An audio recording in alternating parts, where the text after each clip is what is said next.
इनेलो के विधायक और इनेलो के वरिष्ठ नेता अभय चौटाला जी भी जुड़ चुके हैं। उनका जो ऐलान था उस पर भी सबकी निगाहें थी कि वो किस तरफ जाएंगे। तो उन्होंने कल ऐलान कर दिया था कि मेरा वोट कार्तिकेय शर्मा को जाएगा। उन्होंने अपने रिश्तों का जिक्र किया, पारिवारिक रिश्ते और भी बहुत सारी बातें थी। अभय जी, बहुत बहुत स्वागत है आपका खबरें अभी तक पर।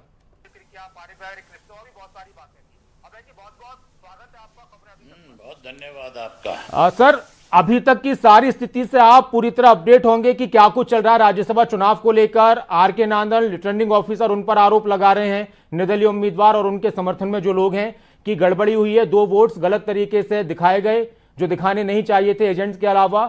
और कांग्रेस का यह कहना है कि सब कुछ ठीक है, हार का डर है इसलिए ऐसी बातें हो रही है। इस पर आपकी क्या प्रतिक्रिया है?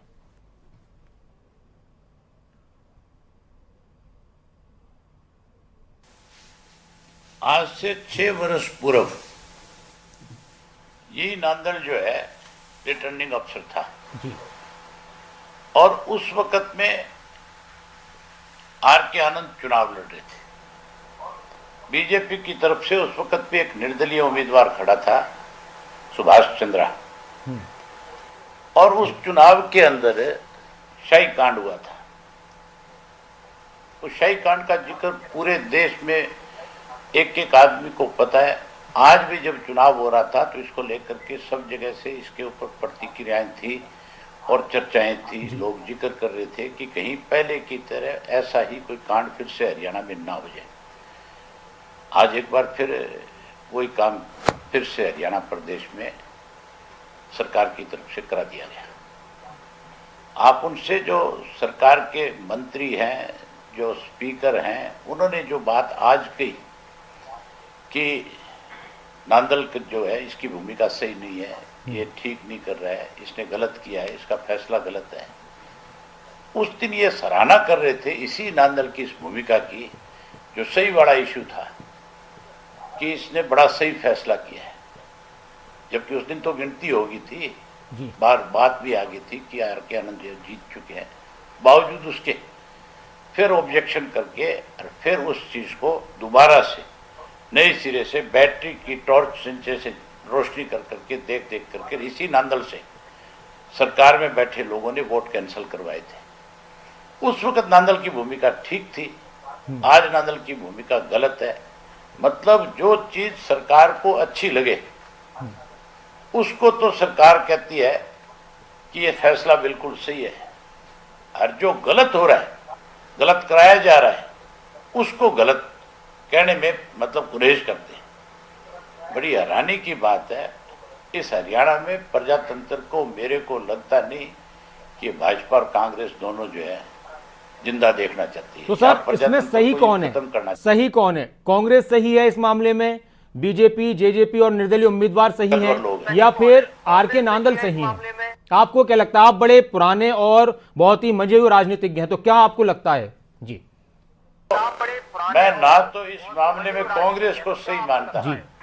मैं कांग्रेस को इसलिए सही नहीं मानता कि कभी विधायकों की किसी ने आज तक बाड़ाबंदी करी है? क्या विधायकों को भेड़ बकरियों की तरह बंद किया जाता है? क्या विधायकों को कस्में खिला करके वोट लाया जाता है?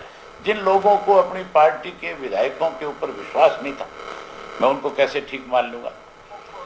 और जो सरकार में बैठे लोग थे वो भी इस बात से डर रहे थे, वो भी अपने विधायकों को ले जा करके बस में बैठा करके लाए, जैसे कोई पता नहीं किडनैप हो जाएगा, कोई विधायक पहुंच पाएगा कि नहीं पहुंच पाएगा। कितना मतलब अजीब सा आज देखने का जो था, आज जो इलेक्शन था वो ऐसे लग रहा था कि मतलब जो लोग कानून बनाने वाले हैं जी, जो लोग एक सरकार की कमी खामी को सरकार में रह करके भी लोगों के बीच में लेकर के जाना चाहिए, जिनकी जिम्मेवारी है, जो प्रजातंत्र को लोगों के अंदर एक बड़ा विश्वास पैदा करना चाहिए, आज उनको किस तरह से ले जाया जा रहा था? आपको नहीं लग रहा था कि आज इलेक्शन नहीं, आज राज्यसभा का इलेक्शन नहीं है, आज तो उन लोगों को शक की निगाह से देखा जा रहा है जिनको लोगों ने लाख लाख वोट दे करके चुन करके विधानसभा में भेजा था। जो हल्के के विधायक के लिए आदमी खड़े होकर के कहते थे कि हमारा विधायक जो हमारी लड़ाई लड़े, आज उस विधायक की फूंक निकाल रखी थी इन्होंने। कितना बुरा हाल था। ये जो आज फिर से दोबारा से जो बात आज फिर आई है कि 2 एमएलए के वोट दिखा दिए गए। ये कांग्रेस की पुरानी परंपरा रही है। पिछली दफा सुरजेवाला ने अपना वोट दिखा करके कैंसिल किया था, हुड्डा वोट डाल के नहीं आया था। किरण का वोट भी बड़ी मुश्किल से पिछली बार बचा था, उन्होंने भी अपना वोट ओपन कर दिया था। ये तो उस वक्त उनको बताया गया कि आप ओपन नहीं कर सकते, आप अभी भी बंद करके इसको ढोलकी में डाल सकते, तब उन्होंने अपना वोट डाला था। ठीक, मतलब क्या ये इतनी दफा विधायक जो चुन करके आए हैं, इनको इतनी समझ नहीं है कि तुम अपना वोट किसी को दिखा सकते हो कि नहीं दिखा सकते। अभी इलेक्शन कमीशन का फैसला आ जाएगा थोड़ी देर में, भी नांदल सही है या गलत है। मैं नांदल को ना सही ठहरा सकता ना गलत ठहरा सकता, क्योंकि पिछली बार नांदल का जो फैसला था वो बहुत गलत था। इस नांदल की वजह से प्रजातंत्र के ऊपर एक तरह से वार हुआ था पूरी तरह से, और बीजेपी और कांग्रेस दोनों ने मिलकर के कराया था। इस बार नांदल ने जो फैसला किया है वो अब इलेक्शन कमीशन के पास वीडियो ऑडियो जो भी यहाँ से गई हुई है उससे पता लग जाएगा, स्पष्ट हो जाएगा कि क्या ये इसमें अभय जी कुछ और बयान आए। अभी शाम को हमारे संवाददाता पूछ रहे थे कांग्रेस के प्रदेश अध्यक्ष उदय भान, तो उनका ये कहना था कि दिग्विजय चौटाला का उन्होंने जिक्र किया कि उन्होंने देखा था, उन्होंने देखने की कोशिश की थी वोट। एक तो इस तरह का आरोप उन पर लगा, और वहीं कांग्रेस के जो नेता हैं, उम्मीदवार हैं, उनका कहना है कि पत्र लिखा है जमा करने की ये सब कुछ ठीक हुआ है, हार का डर है, इसलिए इस तरह की बातें निकलकर सामने आ रही हैं।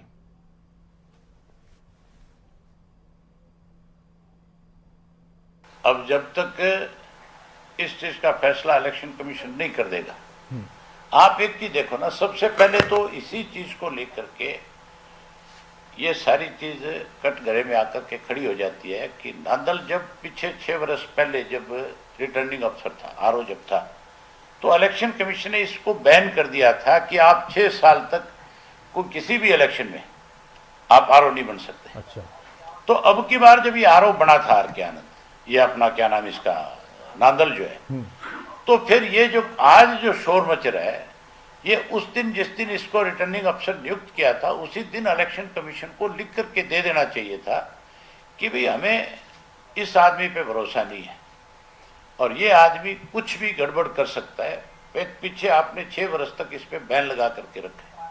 आप अगर उस दिन ये सारी चीजें कर देते तो आज सारी संख्याएं दूर हो जाती, आज विवाद नहीं होता, कोई झगड़ा नहीं होता। ये जानबूझ करके सारा ड्रामा किया गया है। इसमें आपको ये ड्रामा या जो साजिश है किसकी लग रही है? बहुत संक्षेप में आपकी आखिरी प्रतिक्रिया क्या होगा?